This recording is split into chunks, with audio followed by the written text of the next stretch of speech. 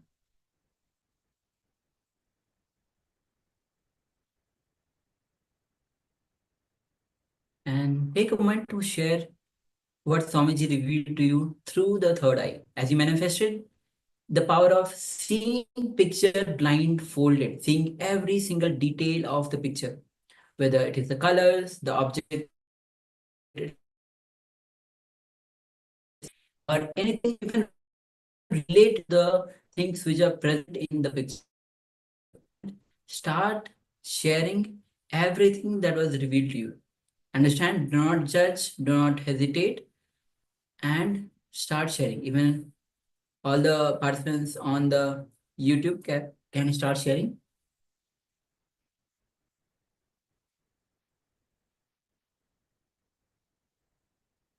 Yes, please and share.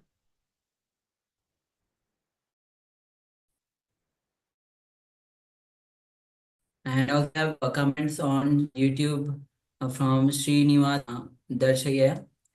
I request you to come for the darshan. When Swamiji comes for the darshan, ask your blessings from Swamiji himself. He will directly bless you. So darshan is at 7 p.m. ET time, 4:30 a.m. Yes, in for darshan, asking your boons and things that you from Swamiji himself. Yes, and we welcome LA PSM. Yes. Nityanandam and welcome. And we Nityananda and welcome. We have Ma Nitya Chakraraja Swarupini, Nityanandam and welcome. We'll have Ma Yang Yan Hong. Welcome to everyone to this. This is the second round of the power manifestation.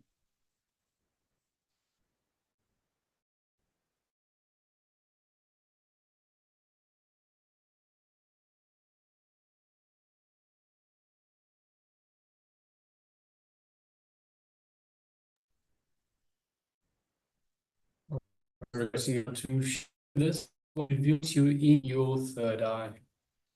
I'm sharing from Manitya Chakra Raja Swarupini.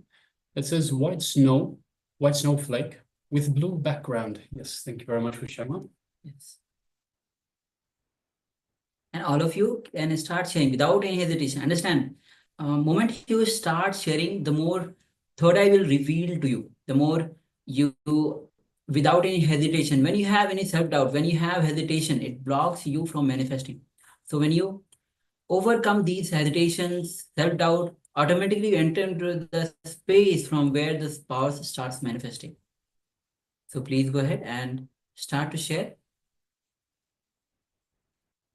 Yes, Ma Yang Yan Hong shares white, green, blue, and earthy yellow, rose red, a yellow circular object. Yes, thank you, Ma, for sharing. Thank you for sharing, Ma.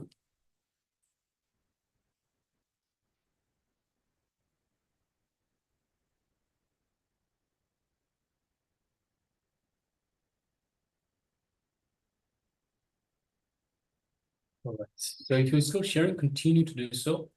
And that goes for the people on following us on YouTube as well. Srinivas Darshaya says golden crown. Great. Thank you. Thank you for sharing, Aya. Yes, thank you for sharing. All Now, right. let us display the image that we had this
oneness with Swamiji to manifest the power. So when you are manifesting the powers, this is a way you deepen your connection with Swamiji. So now let's get ready to enter into the second round of the power manifestation. Yes, let us get ready. Let's sit comfortably with the head, neck, and spine in a straight line. And let us put on the eye band once again. So requesting participants, please put on your eye bands.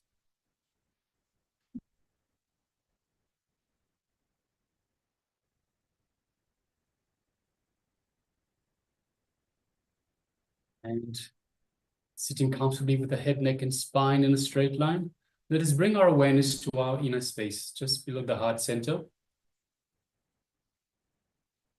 And let us visualize Swamiji in our inner space. Just by mere visualization, remembrance of Swamiji invokes the Master in our inner space. Swamiji is available, waiting for us to reach out. So let us do that. Let us connect to the Master. And through this feeling connection, let us feel the love, the compassion, the infinite grace that is being showered upon us by Swamiji from our inner space. Just take a moment and feel the space of oneness with Swamiji in your inner space.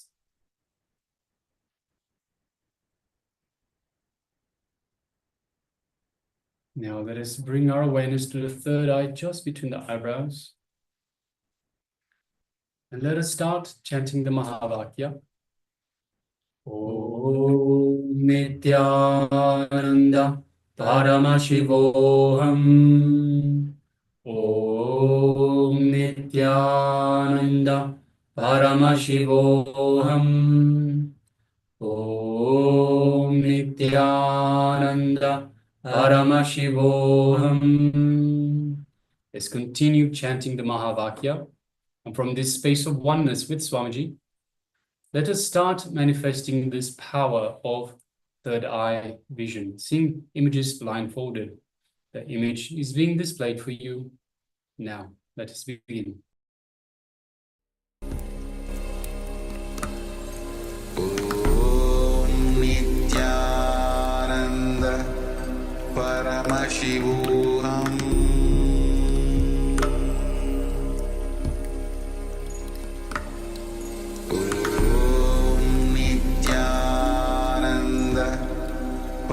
Paramashivoham.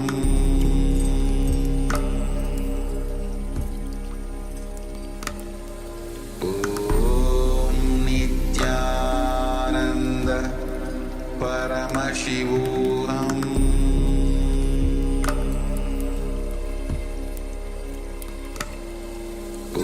Om Nityananda Paramashivoham. Paramashivoham.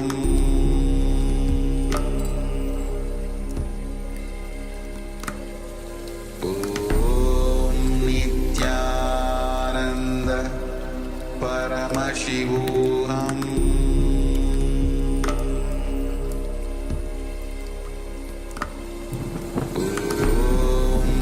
Nityananda Paramashivoham. Paramashivoham.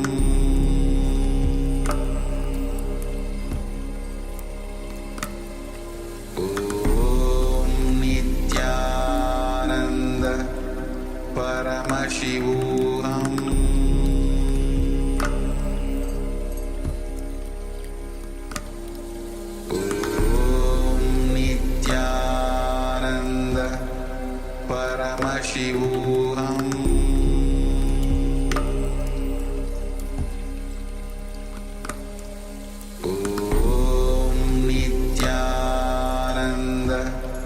Paramashivoham. Om Nityananda Paramashivoham.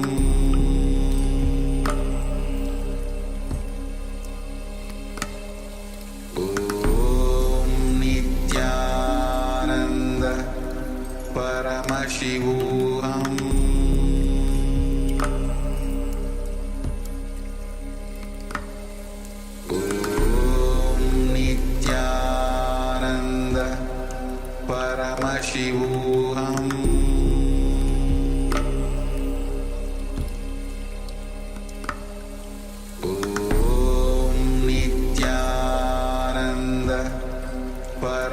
Paramashivoham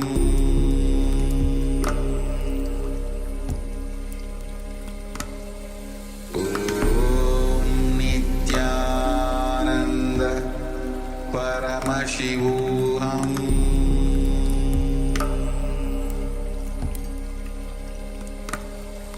Om Nityananda Paramashivoham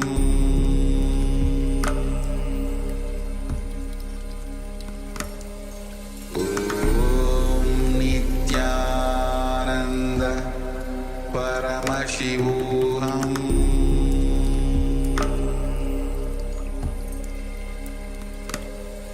Om Nityananda Paramashivoham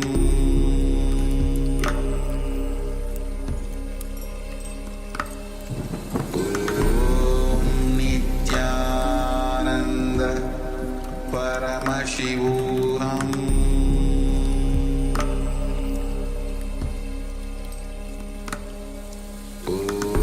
Om Nityananda Paramashivoham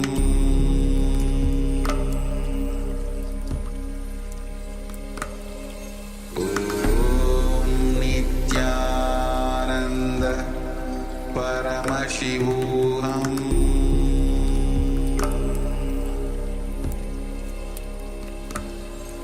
Om Nityananda Paramashivoham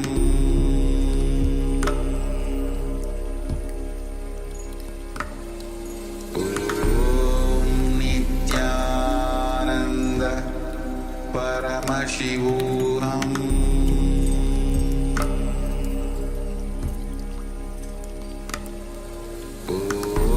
Om Nityananda Paramashivoham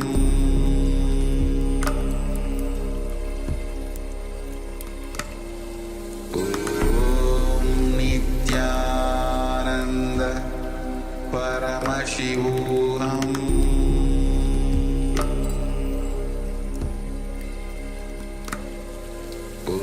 Om Nityananda Paramashivoham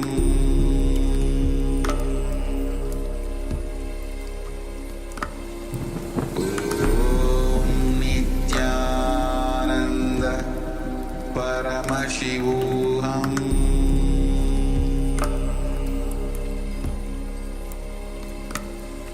Om Nityananda Paramashivoham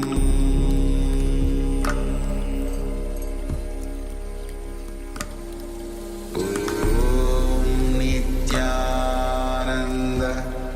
Paramashivoham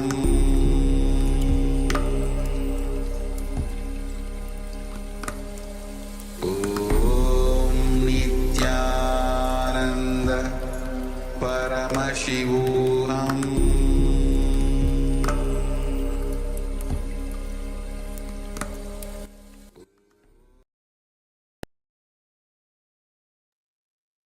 Yes, you can relax now. Slowly, very slowly, remove your eye bands and gently let the light come back into your eyes.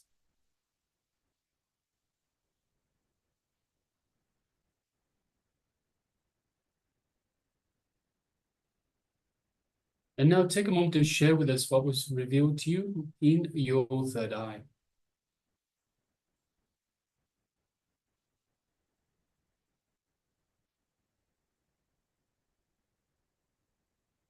Take a moment and open your eyes slowly. Let your eyes get adjusted to the light once again.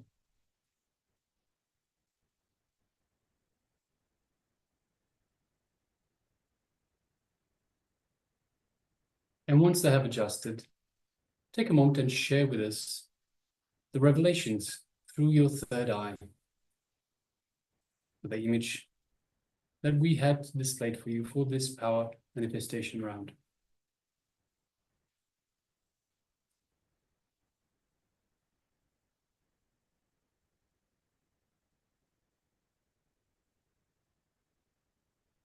And it's important that you do this power manifestation authentically. It is your chance to connect to the divine. It is perhaps, the power manifestations are perhaps the most important parts of the program. So outside of the darshan, energy darshan by the Supreme Pontiff of Hinduism, the power manifestations are your connection to the divine. It is where you kindle your feeling connection to the divine. It is where you remember who you are. It is where you find your connection to your true self. And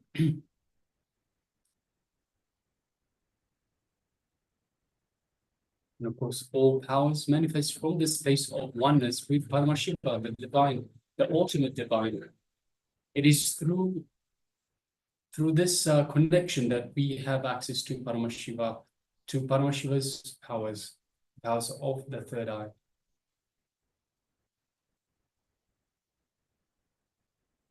So please take a moment, share with us. And also you can, if you're on Facebook, on YouTube, you can also share with us. So take a moment and share the revelations, what was revealed to you in your third eye.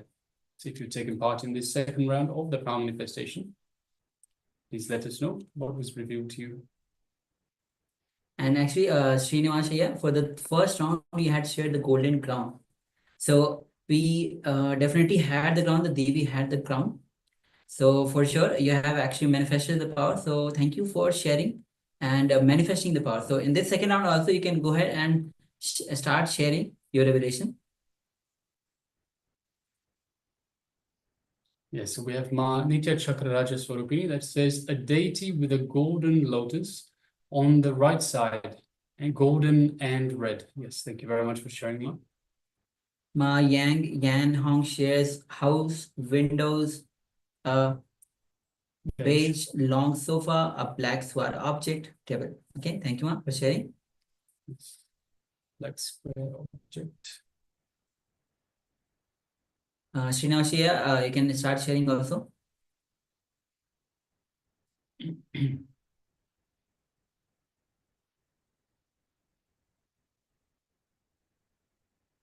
All right, so if you are still sharing, we can go ahead and share. Meanwhile, we'll be actually projecting the image.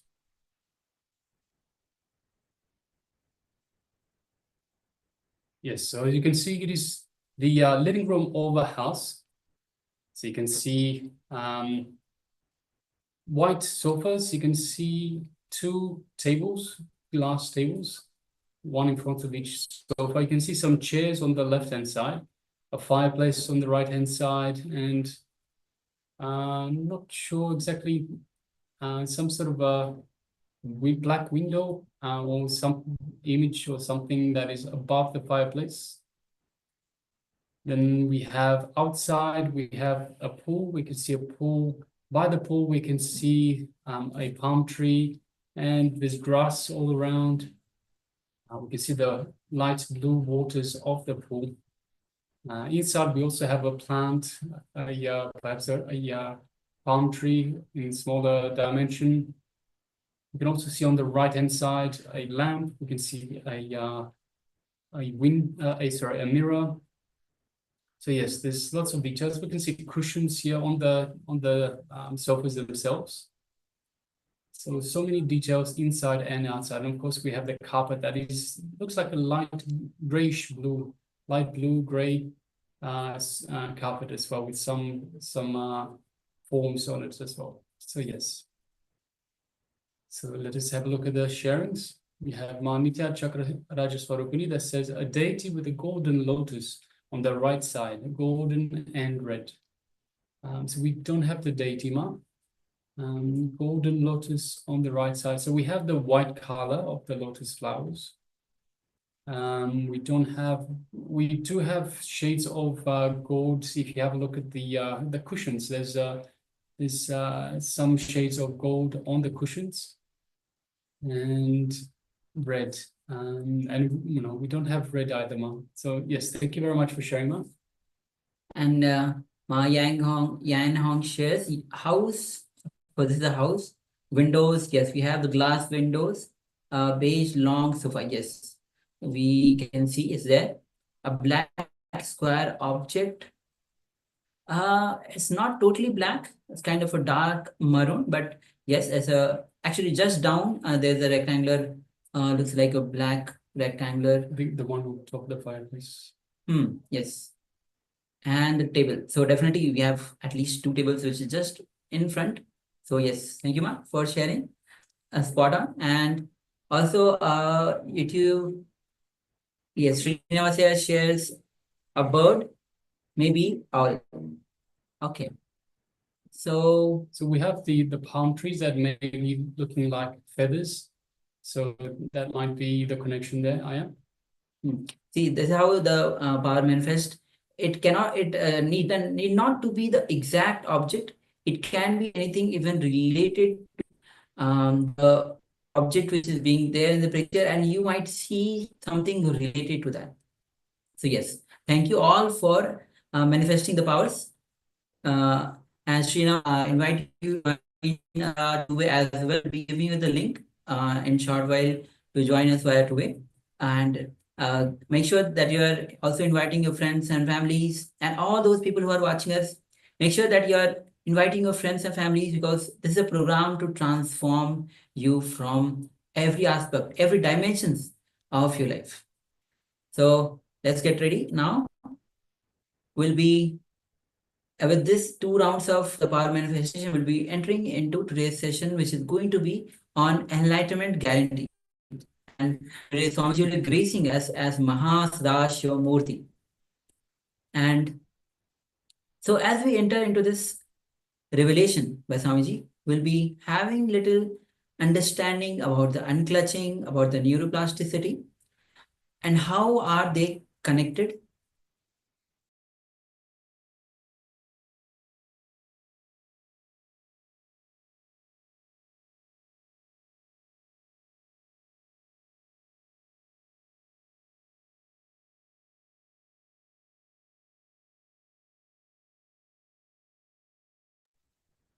Yes, so we'll be looking at unclutching itself. So unclutching is a method to detach yourself from the from the thoughts. See, we can't, the mind will always create thoughts. We can't destroy thoughts, but it doesn't mean that we have to be involved in these thoughts. So unclutching is a method of not destroying the thoughts, not discarding the thoughts, but removing yourself from the involvement into the thoughts, becoming the witness of the thoughts. So by becoming a witness, you are a third person, you are not involved, you're not involving yourself in the thoughts. So this way, the thoughts will not get in the way. So understand, of course, every power manifestation as well comes from the space of oneness. The mind is not involved. Similarly here, we try to not involve the mind. We try to remove the mind by unclutching.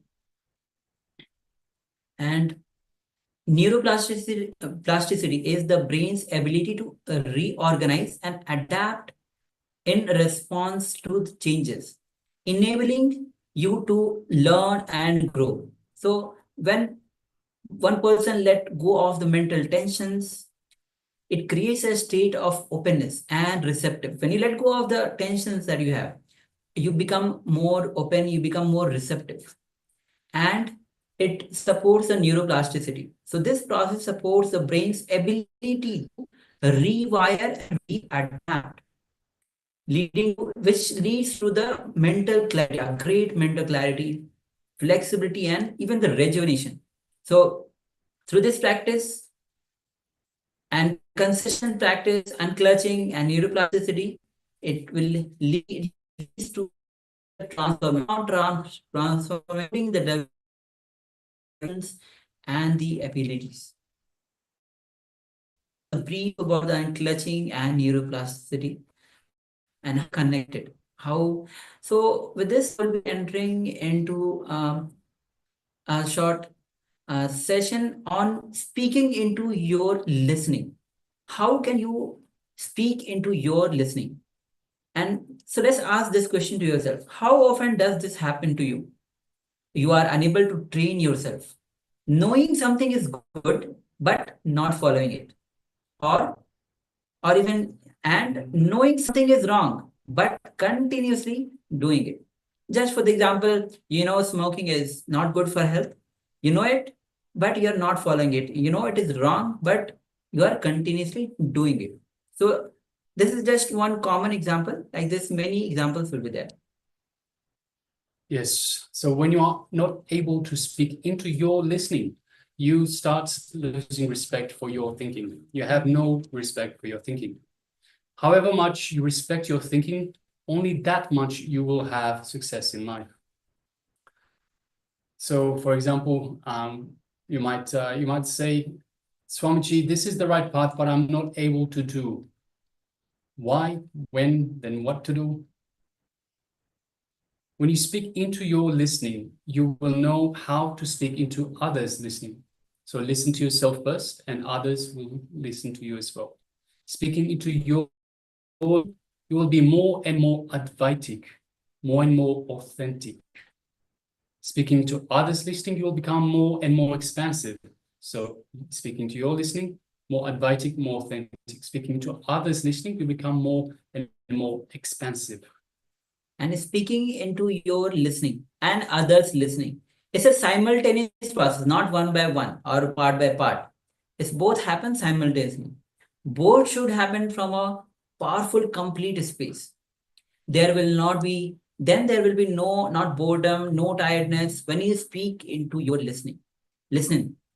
So listening to you is the first step in the spirituality. So again, listening to yourself is the first step in spirituality. So whenever somebody's not listening outside, keep in mind they are an extension of you. They are not external, they are intra-external. So intra-external. So whenever somebody's not listening external, somebody outside is not listening to you, keep in mind they are an extension of you. They're not external, they are intra and external, which means they are still a part of you. It's just not the part that you identify with. See, nobody is external. Everybody is only an extension, because we are all Paramashiva. There is only one being that is in existence, and that is Paramashiva. We are all Paramashiva. So myself, I am one aspect of Paramashiva, one existence of Paramashiva, and Maharaj is another one. So we are all parts of Paramashiva. Nobody's external, everybody's only an extension. So when you provide authentic listening to others, you will learn the art of providing authentic listening to yourself, and vice versa. When you learn to provide authentic listening to yourself, you will learn to provide authentic listening to others as well. Yes. So understand speaking into your listening. This is so important. So only when you start speaking into your listening, when you start speaking into others listening, you become receptive. Only then the life starts, or the spiritual life starts. So this is of so important. Even Swamiji has been giving sessions on, has been revealing so much on speaking into your listening. So with this now, we'll be entering into the first revelation by Swamiji on the unclutching. Understand, Swamiji has already, we just introduced where Swamiji reveals about unclutching. Unclutching is actually to Swamiji when Swamiji was, actually it occurred to Swamiji as a Mahavakya. So just as a Mahavakya, it appeared to Swamiji, the word unclutching. And the word unclutching exactly does not exist in the Oxford Dictionary. So it's a gift from Swamiji to the entire world. And the beauty is, wherever you are, whoever you are, you can apply this unclutching technique in your daily life. Swamiji will be how we apply and at what levels you can apply the unclutching. And more than that, Swamiji beautifully tells that unclutching is really the only technique that you need to reach enlightenment. So if you have any issues at all, any patterns, just simply unclutch from those patterns, from those issues, and you're there. You mentioned that. So unclutch. If you have any issues with relationships, unclutch. If you have any wealth-related issues, unclutch. Health-related issues, just unclutch. Unclutching is the one technique, the only that you need to reach enlightenment. All right. So with this, let's get ready. Come to the space of listening as we enter into this revelation. And also make sure that you are having the pen and paper with you to write down the powerful cognition, the clicks that happens to you. And you can share that after Amjit's revelation. And you can share that in the Zoom chat, in the YouTube chat, and let us know. So let's get ready.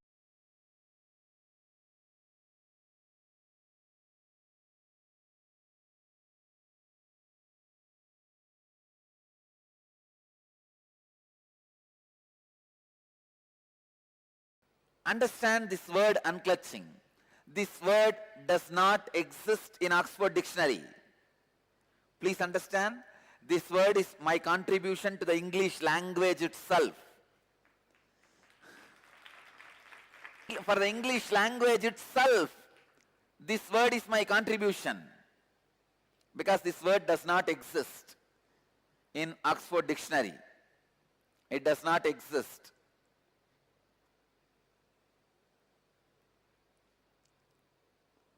One day early morning, like intuition, suddenly this word has flowered in me as a Mahavagya. Mahavagya means the ultimate truth, the ultimate statement. Each Mahavagya is the punch dialogue from one Upanishad. It is a punch from one Upanishad. Each tradition have their own Mahavagya. There are so many Mahavagyas. Aham Brahmasmi, Tattvamasi, Prajnanam Brahma,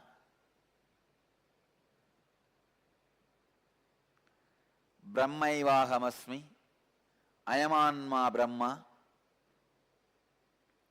In Saiva tradition, Saiva Sampradayas, Shivoham. There are so many Mahavagyas.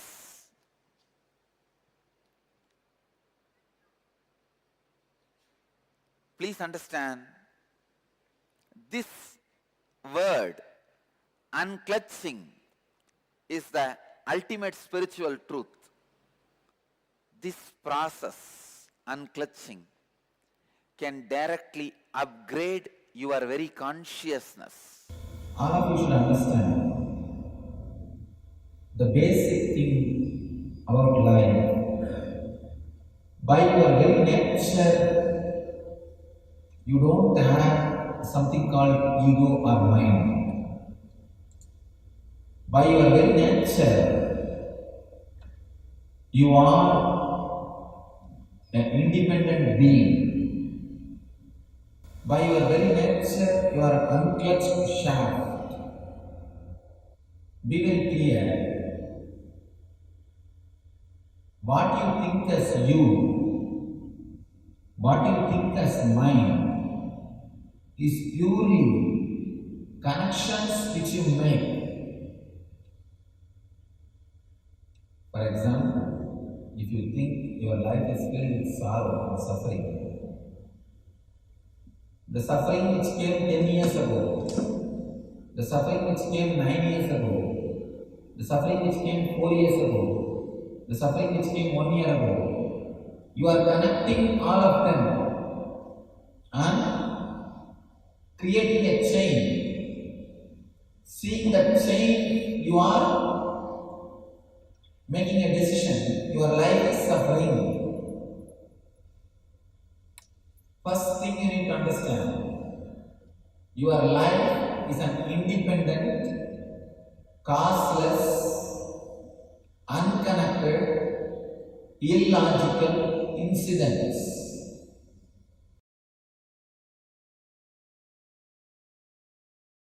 Different shape, different size, different colors, different quality, different experiences. Some are related to joy, some are related to suffering, some are related to depression, some are related to excitement. Different kinds of thoughts. Please understand, continuously, different shape, different way, thoughts are flowing.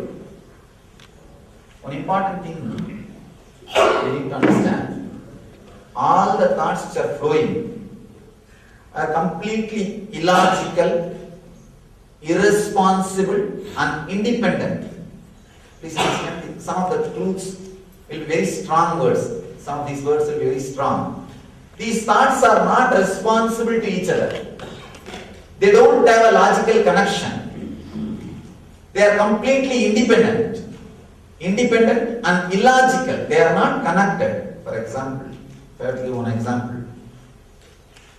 You see a dog in the street.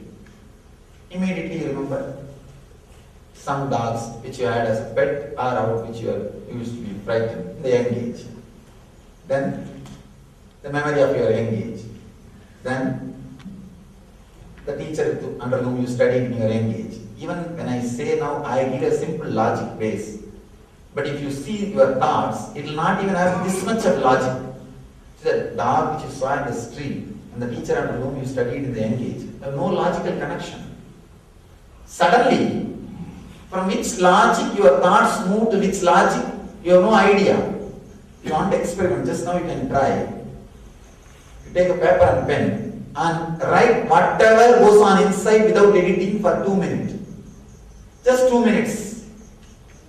Without editing, like a Dragon software. In the modern days there are software medical professionals use for transcription. Whatever they talk will be transcribed.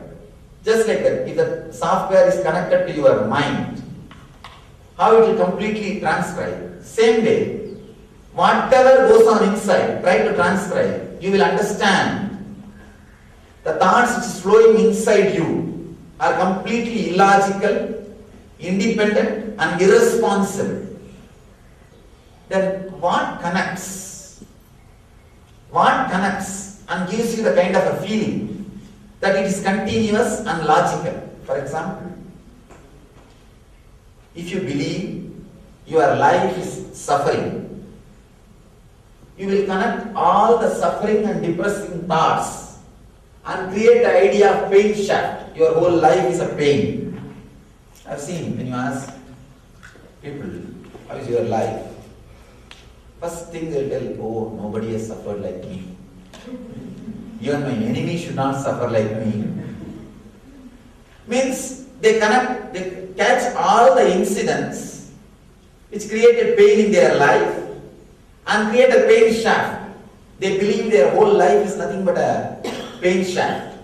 Very rarely, when you are in a high mood, exciting mood, or when you are really in love with somebody or some object or with a life, you feel your whole life is a joy.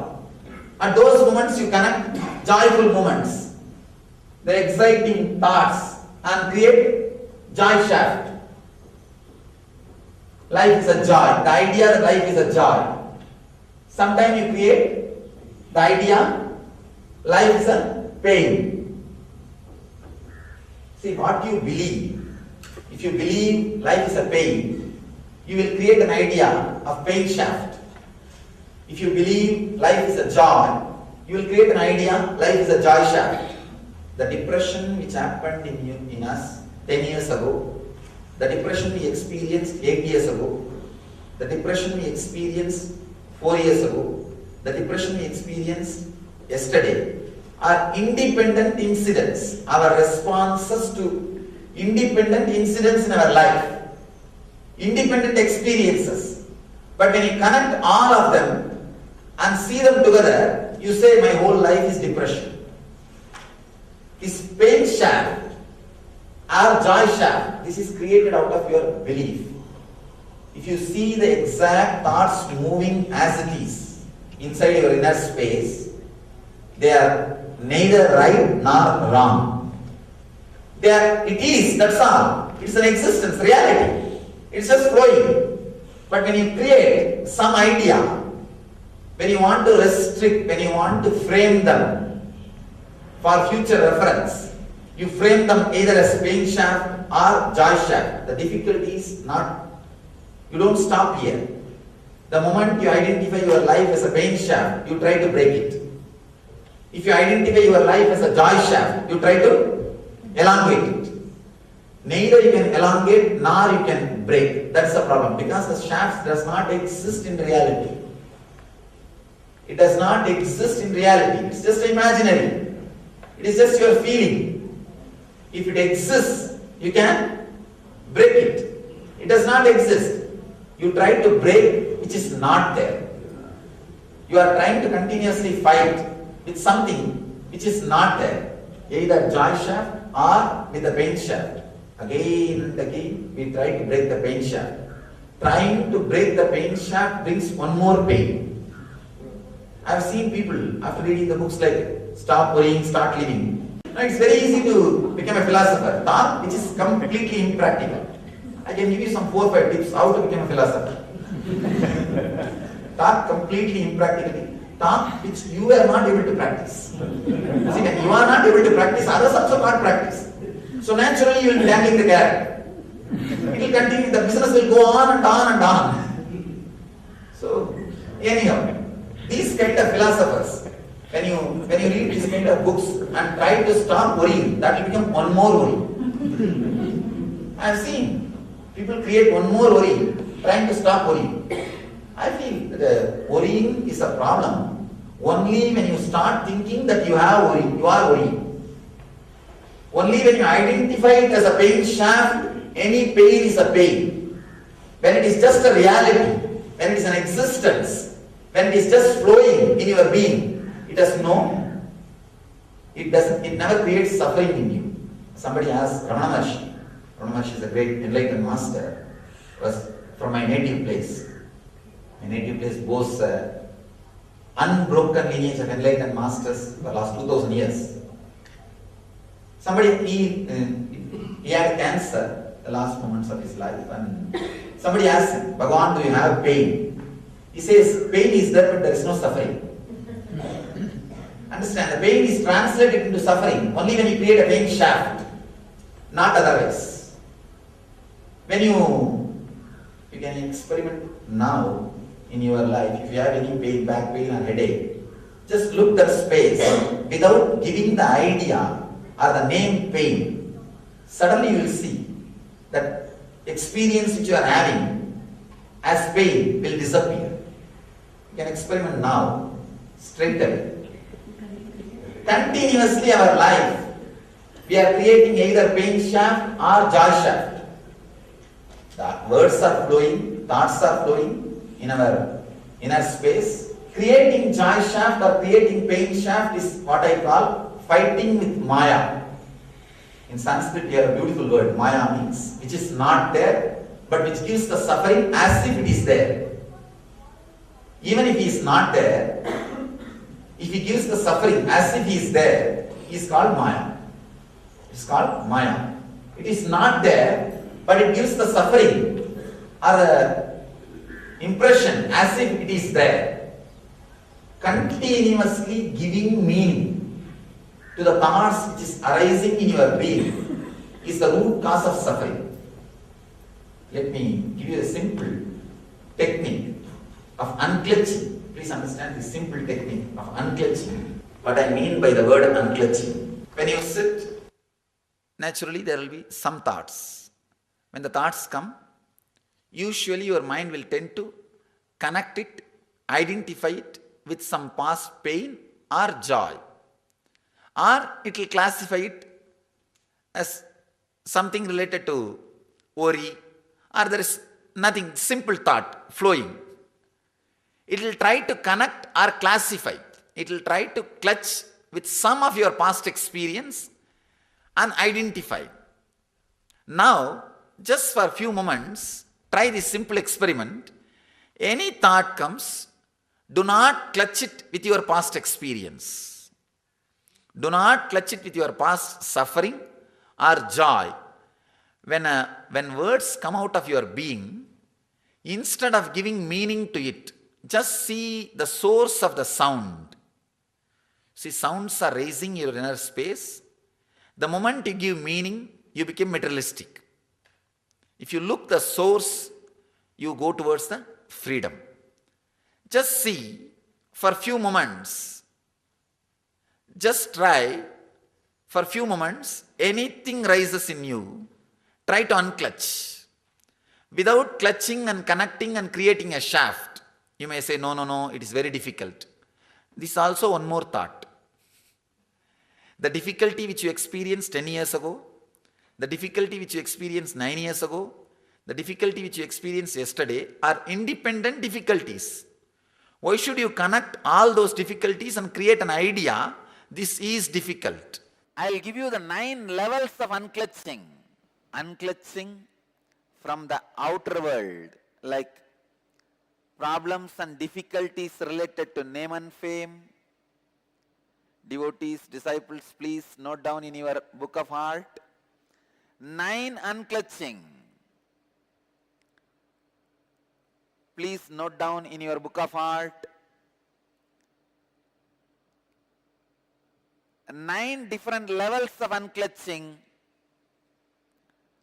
First, unclutching from your outer world means when you have problems related to name, fame, money. If you unclutch, please understand, I am not saying you need to lose that money, name and fame. No. You will lose the problems and suffocations and stress, sufferings created in you because of money, name and fame. When the problems, suffocation, stress is removed, suddenly you have a pure inner space where you can create whatever you want in the outer world. Understand? Biggest asset any human being can have is free inner space, extra inner space.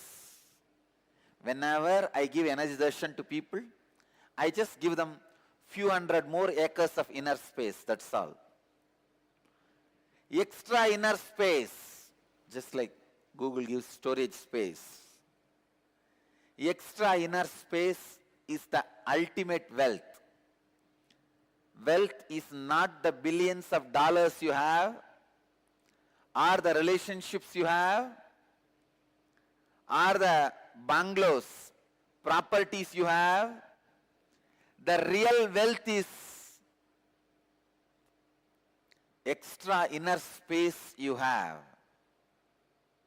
The space you have inside, free space, in which you can do your creativity, you can do your creation. That extra free inner space is the real wealth. When you unclutch from the difficulties, stress, sufferings, suffocation created by money, name and fame, you achieve that ultimate wealth, extra free inner space. Second, unclutch from the outer world identities. The identities you carry, social identity, professional identity, racial identity, national identity. Sometimes you think you identify yourself based on your religion, your country, your race, your caste, your community, your creed. Please understand, this racial identity, national identity is responsible for millions of people dying every year in the planet Earth. World's worst terrorist worst terrorist on the planet Earth is racial and national identity. Please understand, largest number of deaths on the planet Earth is caused by racial and national identity. The moment you feel you belong to certain geography, you are ready to sacrifice your life for that geography. People die, especially youngsters. Millions die in the war fields. And without any guilt, without any even second thought, people kill people just because their national identity. Identity you create because of your geography. I tell you, most uncivilized act is killing people because of your racial and national identity. It is so unfortunate still human beings have not evolved from that low conscious of killing people, destroying people because of racial and national identity. Same way, the racial identity is responsible for all religious and communal terrorism.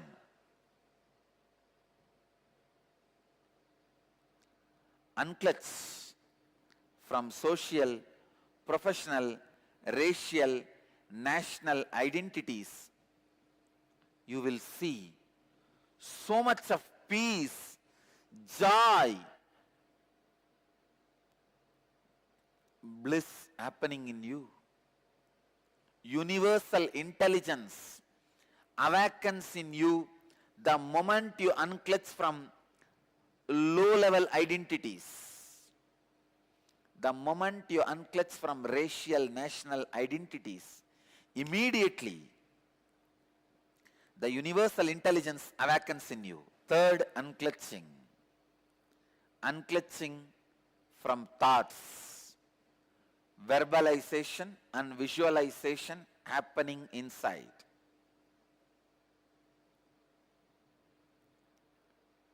Please understand,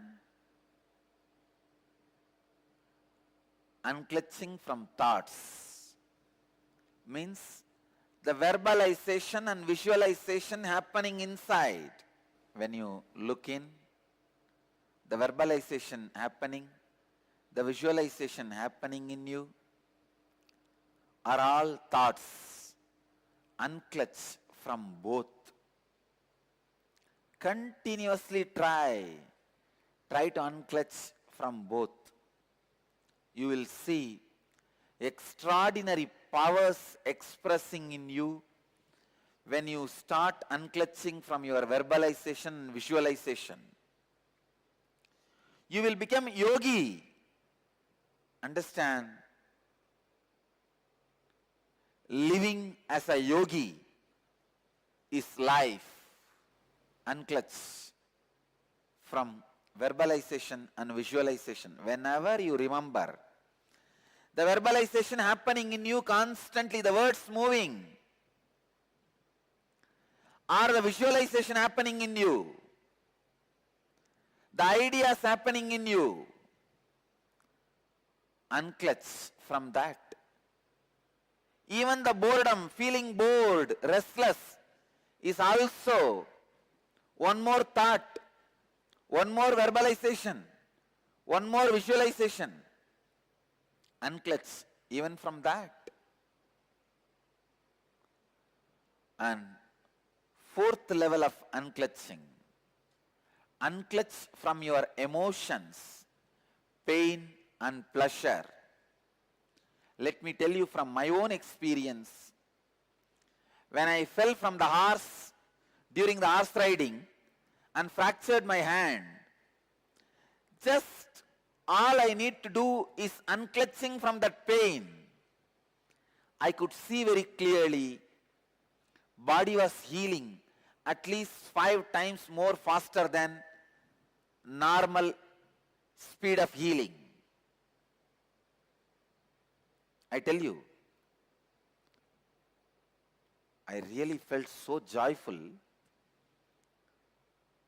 I felt so happy for my body. Wow, what a body to live with. Body which does not give you pain, friend who does not give you doubt, wife who does not give you instability, are all rare blessings.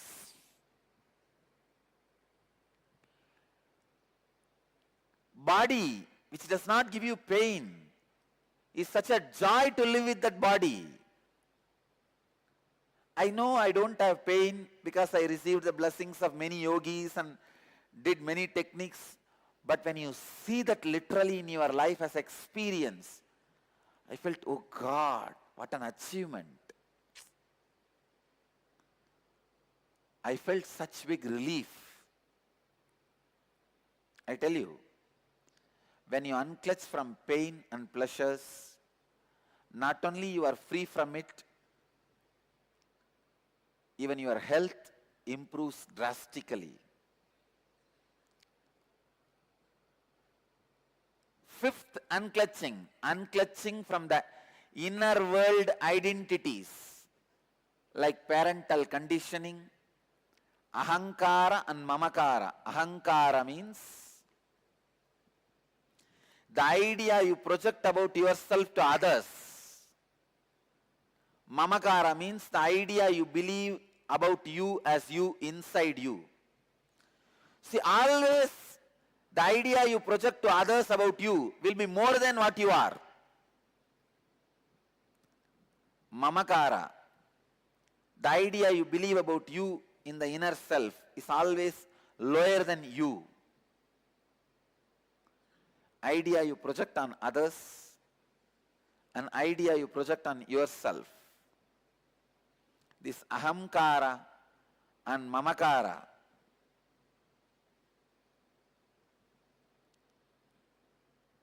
your whole life is nothing but the fight between the ahankara and mamakara. Means the identity you project in the outer world and the identity you believe as you in the inner world.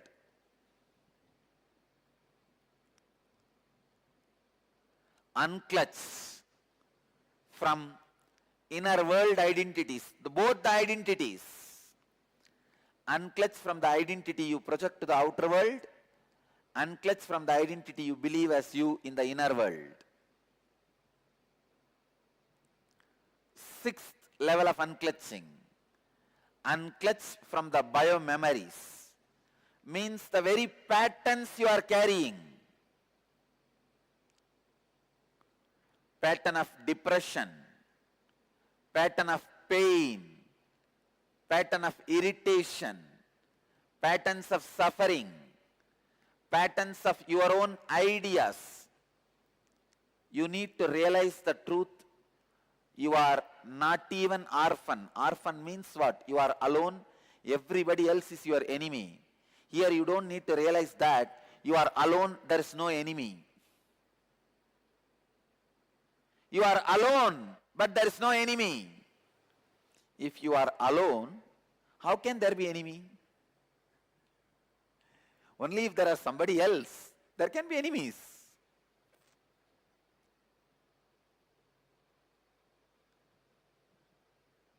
If you unclutch from the patterns to the extent till you realize there is no patterns in reality. In reality, you are alone. In reality, you are just existing. Kevala. Next, unclutch from body. Unclutch from body itself. Please understand. When you unclutch from your body,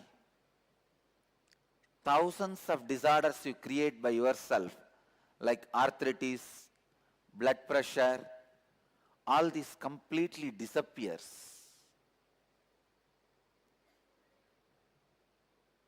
The seventh level of unclutching is unclutching from body. And eighth level of unclutching, unclutching from the idea of time. Unclutch day, night, morning, evening, midnight. Go on unclutching. Unclutch from the idea of boredom, feeling restless. Unclutch from the idea of time.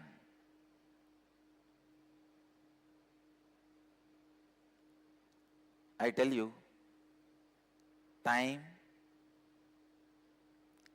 is the greatest myth you are carrying in your life.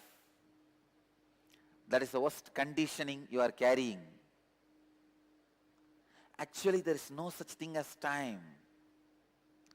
Sun rises and sets, moon rises and sets, stars move, planet moves, life moves. That's all.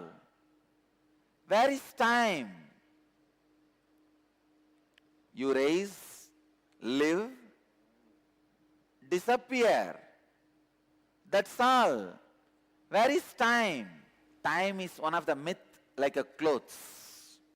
You forget human body does not come with clothes. How many of you remember? I tell you, none of us remember. Human body comes to planet Earth without clothes, goes out without clothes. We think human body comes with clothes and goes with clothes. Just like a cloth, class is the illusion which has become part of your biomemory. Time is an illusion which has become part of your very consciousness itself. So unclutch from the idea of time. Ultimately, the ninth level of unclutching, unclutching from the very idea I. Unclutch from that very idea I. In every level of unclutching, in every aspect of unclutching, you will experience some new free dimension of you.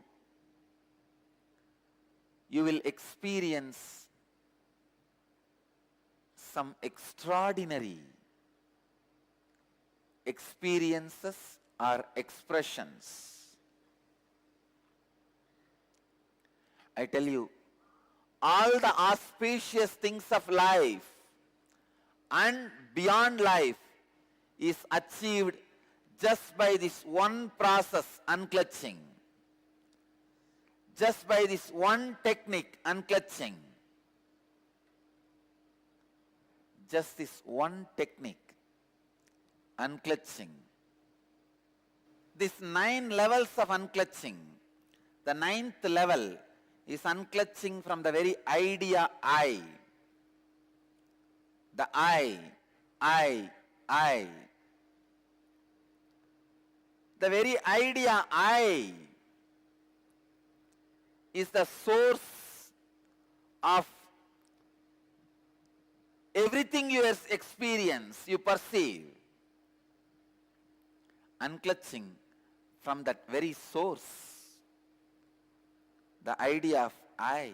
You can start in these 9 levels, any one level.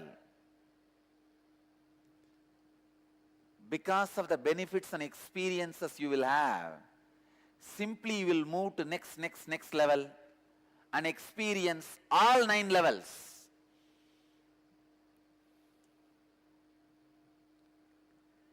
Just like 9 levels of unclutching, I wanted to introduce 3 kinds of unclutching. Unclutching from the luxury activities, like activities may not be required for your life, which you do as a luxury, playing video games, luxury activities. Second, unclutching from existential activities. Means for your existence, you start doing many activities like going to your office, your profession. When I say unclutch, I don't mean you will stop those activities. Your body will be performing those activities. The sufferings and the stress caused by those activities will not be there in your body. That's all. In your being. Third, unclutching from the survival activities. Even the basic survival activity like a food, eating, sleeping, unclutching even from those things. When you unclutch from the survival activities, please understand, I am not saying you will stop eating, you will stop drinking. No. All I am telling you is, you will live in unclutched space. Your body may continue the activities necessary for survival. Unclutching is the greatest life solution. Unclutching is the ultimate meditation technique.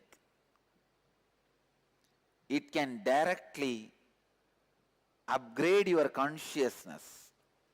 Please understand, purpose of the human life is to upgrade your consciousness.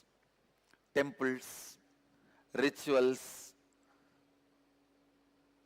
religions, sacred books, everything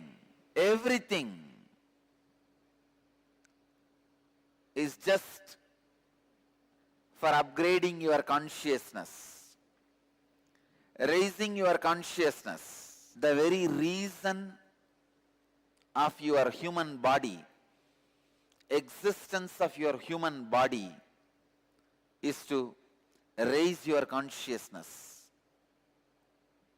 See, when your consciousness raises, automatically you become leader of your life, Lord of your life. You become God for yourself, Ishvara for your life. Becoming Ishvara of your own life is the basic necessity for every human being. You need to become Lord of your life. You need to raise your consciousness. Unclutching liberates you instantaneously.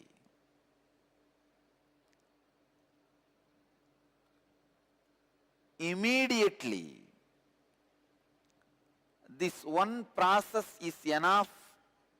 It is self-sufficient for whether you are a beginner or professional seeker or about to get enlightened. Unclutching is a complete technique for you. If you have problems related to your health, unclutch. If you have problems related to your wealth, unclutch. If you have problems related to your mind and the mental health, unclutch. If you have problems related to your relationships, unclutch. If you have problems related to your emotions, unclutch. If you have problems related to your consciousness, again the solution is unclutch.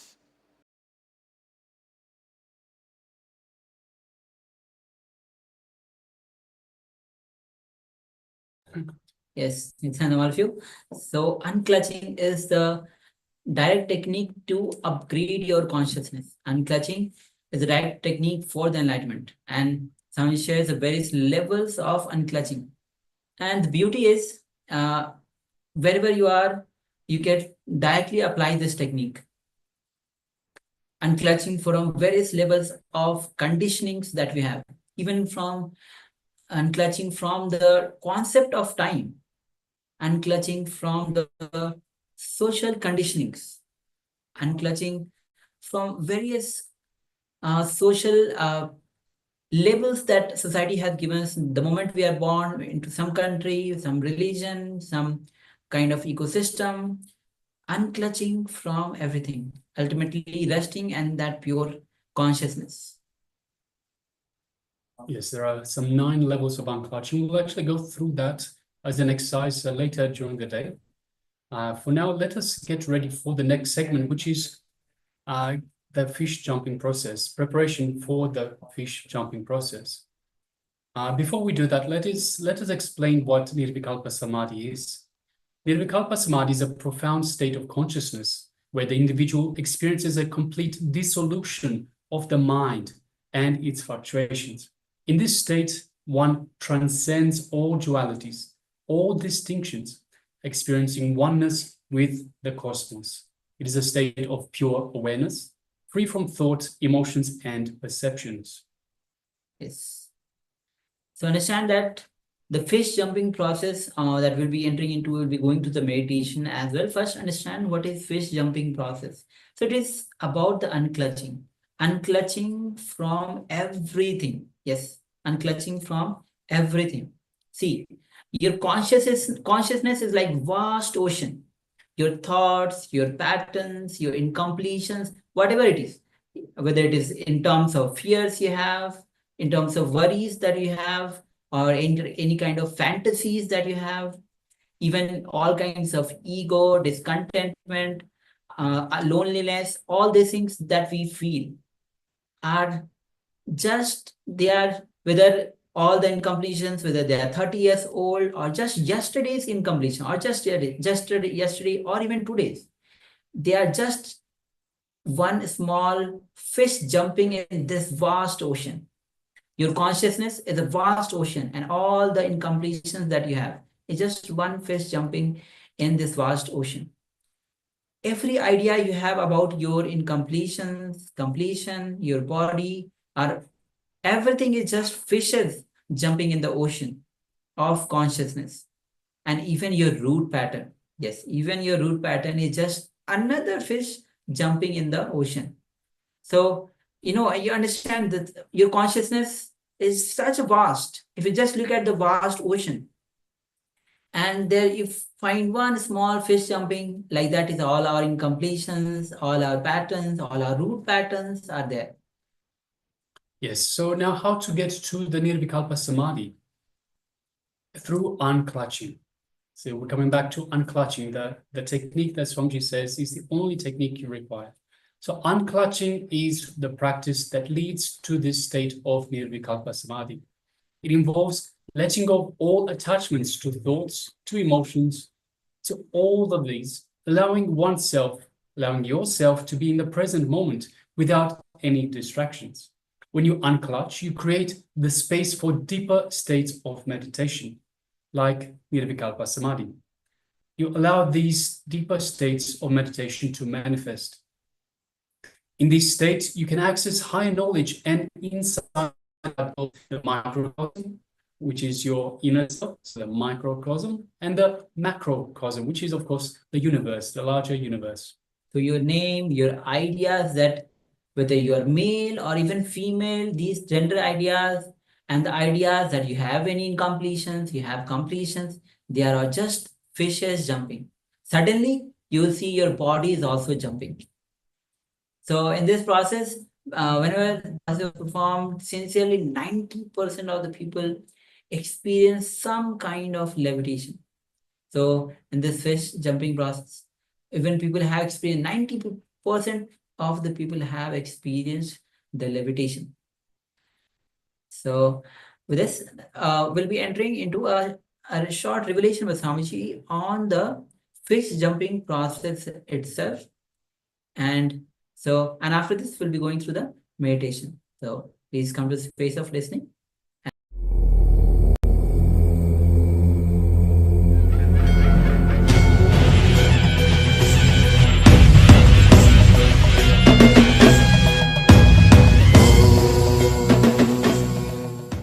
describe the technique and you can do only one part, the unclutching part. See, the technique is 5-step. The first step, it's like a preparing you. The 3 steps are just preparation. 4th step is the unclutching, the exact meditation. 5th step is more or less like a relaxing, settling with the regular life. First step is sitting in Vajrasana and chaotic breathing, the intense deep breathing. As deep as possible. Let me show.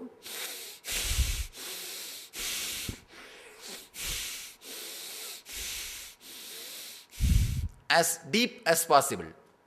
First 7 minutes. This, as fast as possible. The second step, it's one kind of a pranayama. Second step, intense humming. Let me show.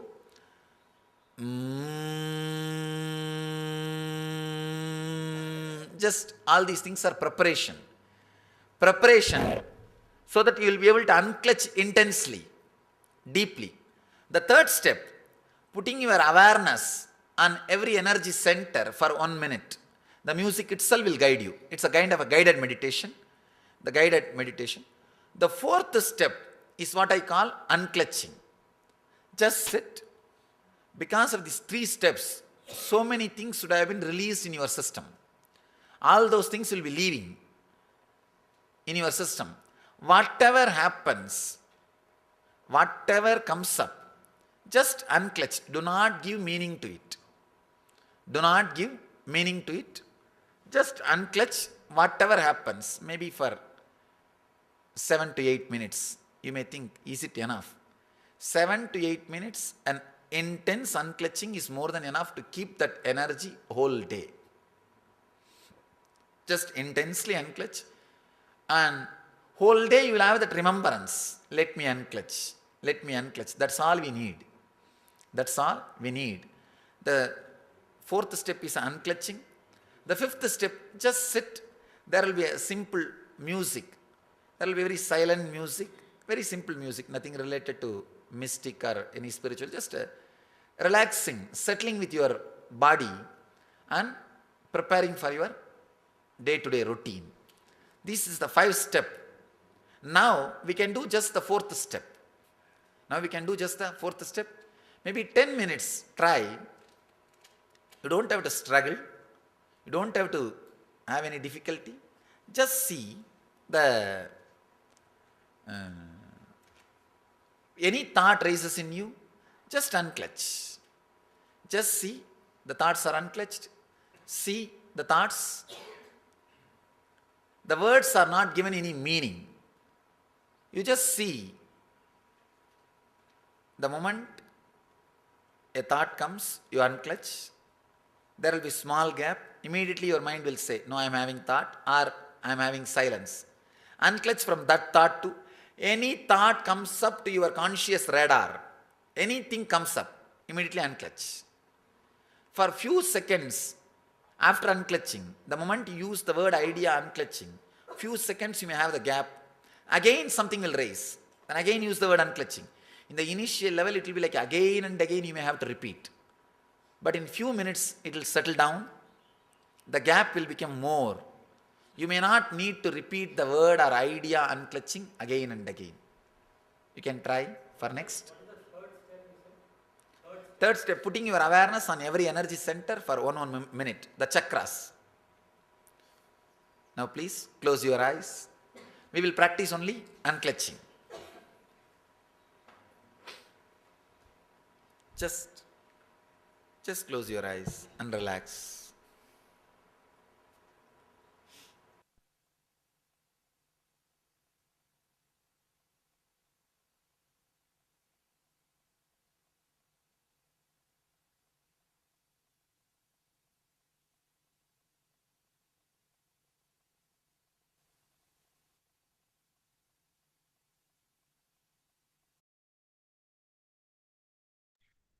Yes. So Swamiji has already mentioned that we'll be entering into the 4th step, which is the unclutching process itself. So which is the fish jumping process. So first step is you can sit with your eyes closed. So just close your eyes and sit.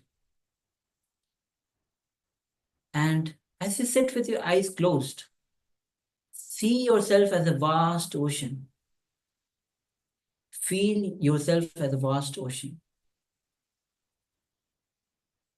And in this vast ocean, see very clearly every idea you have, such as what is your name, whatever incompletions you have, what is completion you have, whether other person are here or you are here, whether you are meditating or you are attending this program. All these are just one another fish jumping in this vast ocean. Various fishes jumping randomly in this vast ocean. Visualize you are a vast ocean. All the thoughts that you have, any kind of thoughts, whether it is related to body, mind, name, are just the fishes jumping randomly and spontaneously without connection between each other. So again, visualize yourself as a vast ocean, and every thought that you have, everything is just the another fishes jumping, the various fishes jumping in this vast ocean. So let's enter into this meditation. Feel that you are that vast ocean, and rest everything is just various fishes jumping into the vast ocean. So let's begin this meditation. You can sit with your eyes closed.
Yes, you can relax now.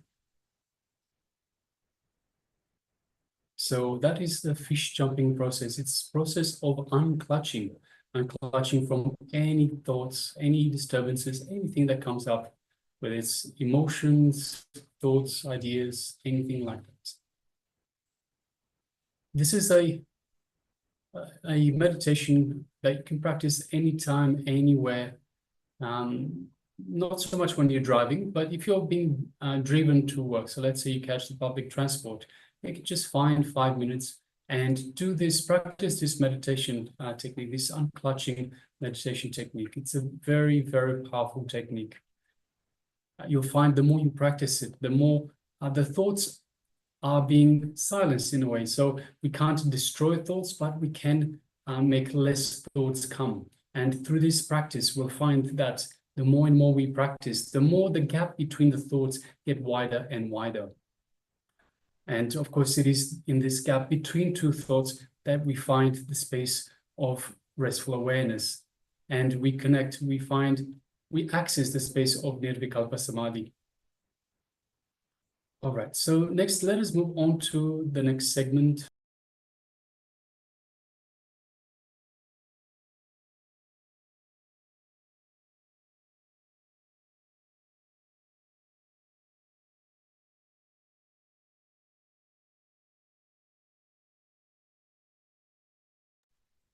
Yes, so let's move on to the next segment, which is the power manifestation segment. And today we'll be doing the power manifestation, the power of third eye vision. So we request everyone, all the participants, to please gather their eye bands. And let's get ready for this power of third eye vision, seeing images blindfolded. So first of all, requesting everyone, please switch on your cameras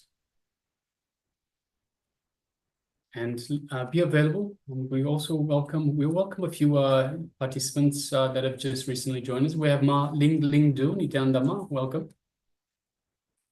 We have Ma Xia Wu with us, Nityananda Ma, welcome. Good to have you with us, Ma. We have Ma Ko Xiao Lan, Nityananda, and welcome. We have Sri Nityananda Bhavan, Nityananda, and welcome. Good to have you with us, sir. It's Nityananda, all of you. So yes, welcome to everybody. Good to have you with us. Requesting everyone, let us now switch on the cameras and be available for this round of power manifestation. It is the power of third eye vision, seeing images blindfolded.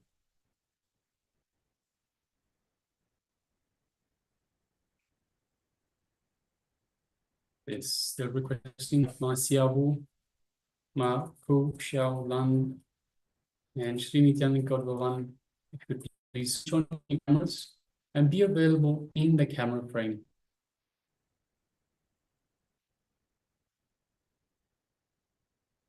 So make sure that we can see you. Yes, Nityananda Ma Xiaobu, welcome up. Yes, Nityananda Ma. Welcome up. All right, so let us sit comfortably with the neck and spine in a straight line. So we get ready for this round of power manifestation. Put on your eye bands.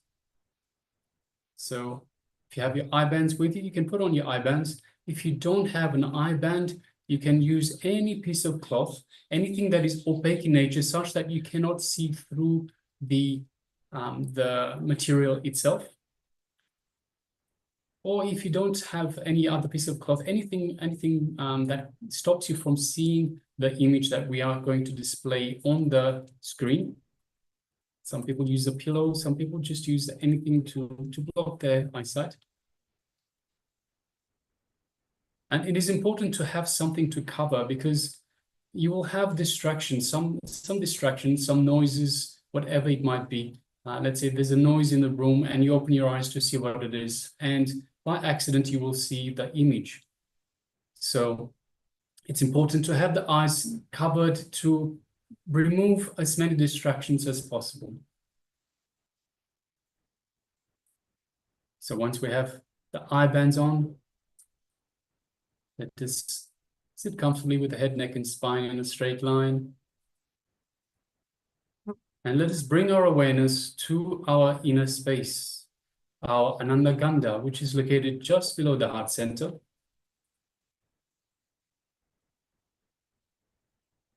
And let us visualize Swamiji in our inner space.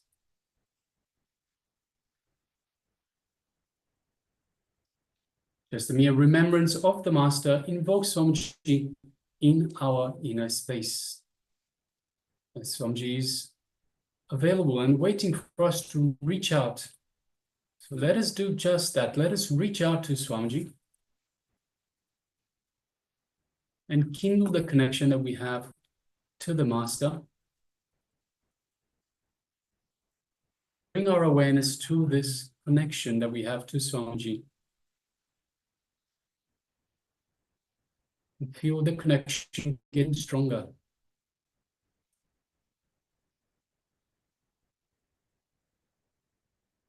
Feel the space of oneness with Swamiji in your inner space, the Ananda Gandha region, just below the heart center.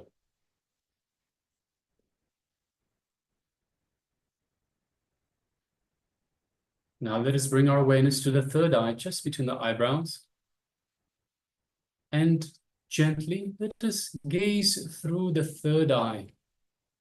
So visualize you're looking through the third eye and you're seeing Swamiji in front of you. Now connect to Swamiji's third eye through your third eye. So visualize you're looking, gazing out through your third eye into Swamiji's third eye. As you do so, you feel an energetic connection to the Master's third eye.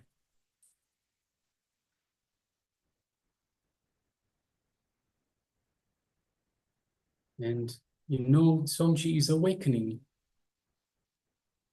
and activating your third eye. As you feel a light energy built up in your third eye.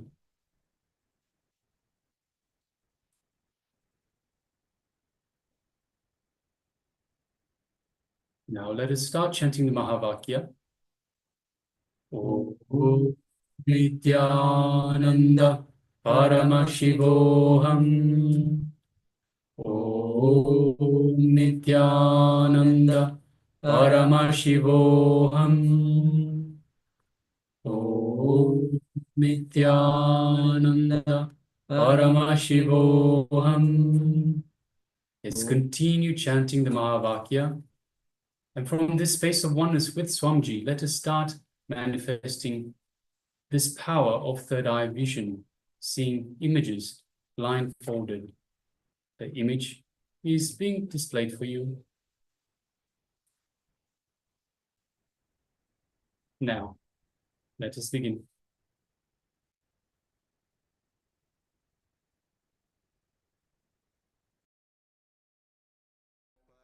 Shivoham.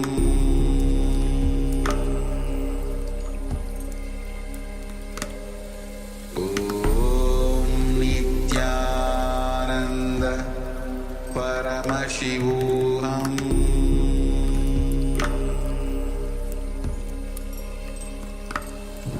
Om Nityananda Paramashivoham.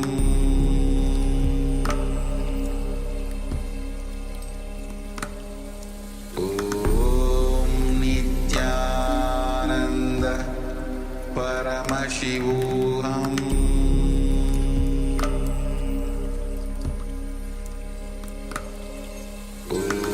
Om Nityananda Paramashivoham.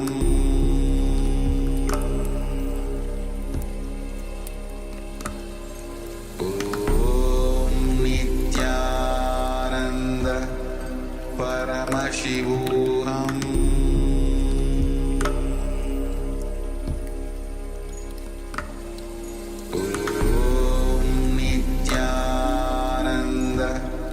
Paramashivoham.